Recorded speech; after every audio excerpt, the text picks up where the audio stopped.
But police say that guy gunned down his girlfriend in Baltimore on Saturday, drove to Columbia, where he also shot and killed his ex-wife before taking his own life. The footage is haunting.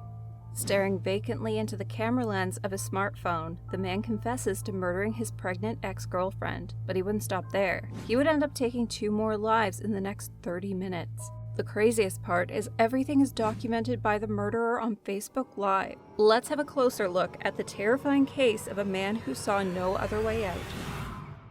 Social media has become a hotbed of crime in the past few years, with some taking to express their criminal intent on video as well. In September, rap artist Duke Deuce was reportedly shot at, and the incident was captured on camera as he filmed himself on Facebook Live. In April, Jessica Beauvais said, "F the police" on Facebook Live before crashing her car into a cop. But in this horrific case, things just got way out of hand.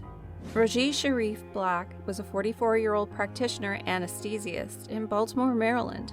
His ex-wife Wendy Black and his ex-girlfriend 41-year-old Tara Labing were both also nurses. Black complained that he had been fired, claiming the University of Maryland medical system terminated him unfairly after he blew the whistle on a doctor who was stashing drugs in his locker. He claimed that no one wanted to work with him after that, and he had no choice but to risk his life by working as a nurse in the COVID-19 pandemic in New York. Tara worked with Rajee at the University of Maryland Capital Region Health, at least for a period. Other than that, records show that Black was involved in a custody battle against his ex-wife Wendy over 2 young children over 4 years. Online court records from Howard County Circuit Court show the Black's custody case was reopened in 2018 and remained in near constant filings over 4 years. In one filing, Rajee Black accused his ex-wife of blowing off a court-ordered child custody exchange. Wendy Black begged the court to protect her from the man who she called violent, unstable, and determined to kill her.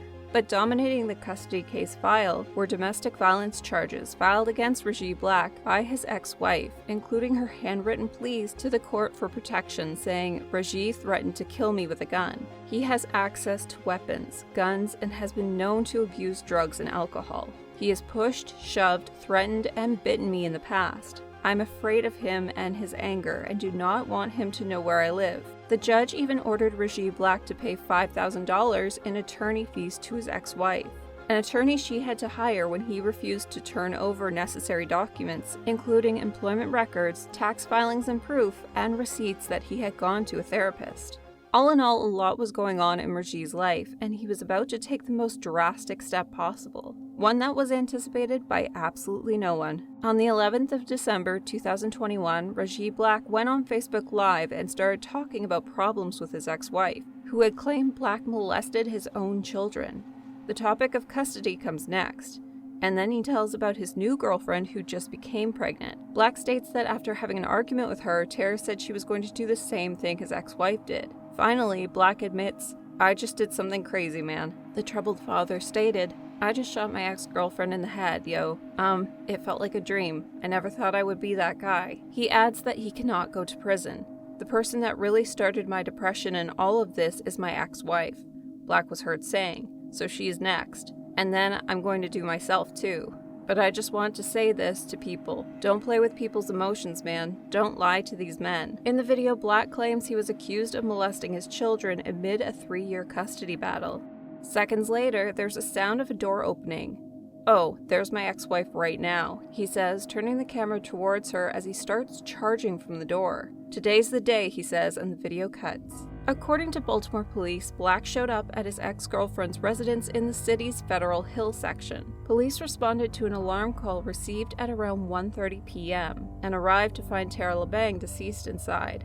She had been fatally shot. Black then drove 30 minutes to Columbia, MD, and the apartment of his ex-wife Wendy Natalie Black. Less than an hour later, Howard County police officers were called to Columbia's Kings Contrevance neighborhood in the 7300 block of Eden Brook Drive for a report of shots fired. Police confirmed that Black murdered his ex-wife and then proceeded to shoot himself dead. He had already mentioned on the video that he was going to do it as he didn't want to go to jail. Authorities said that the couple's 2 children were found in his gray BMW outside the woman's apartment building, safe and unharmed. Police were called to the area for reports of gunshots and found the 2 adults deceased from gunshot wounds. By the time Howard County Police were notified at 2:22 p.m. by Baltimore City Police that a video posted on social media indicated the suspect intended to go to Howard County, it was too late. Just after the shooting, police located the Blacks' 2 young children unharmed in Rajee Black's car in the parking lot of the apartment complex where the shooting occurred. According to the police, the children were placed in a safe environment and did not witness the incident. Baltimore Police Commissioner Michael Harrison told reporters near the crime scene, "This is a terrible, terrible tragedy. Our thoughts and prayers are with the family of these victims." A neighbor who declined to be identified said her Ring doorbell camera picked up the sound of 6 gunshots during the attack.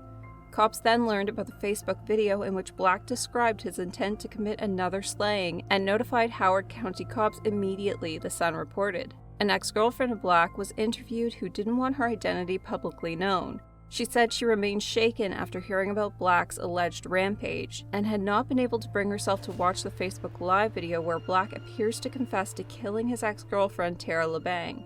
The former girlfriend said, "He did have access to weapons. I definitely feel for the children. I feel for all of them, Wendy and Tara." She also told investigator Mike Helgren they met in March of 2019 and broke up a year later. She said he had severe depression and never got help for it. "I felt like I was the only support system for him in a way, but I had to choose my own sanity. I had to choose my own well-being. When I broke up with him, I still loved him incredibly, but I knew I had to put myself first." The former girlfriend shared a text message Rajee sent where he wrote, "There was a time that I was so low I didn't want to live anymore. It was you that helped me get through it."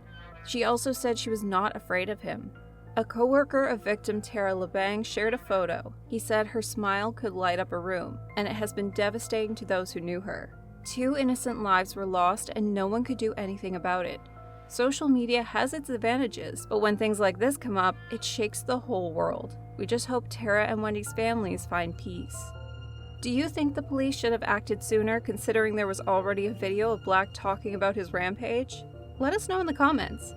And if you enjoyed the video, don't forget to like it and subscribe to our channel for your regular dose of whodunits. See you in the next one. Until then, stay safe, stay warm, and don't get any crazy ideas.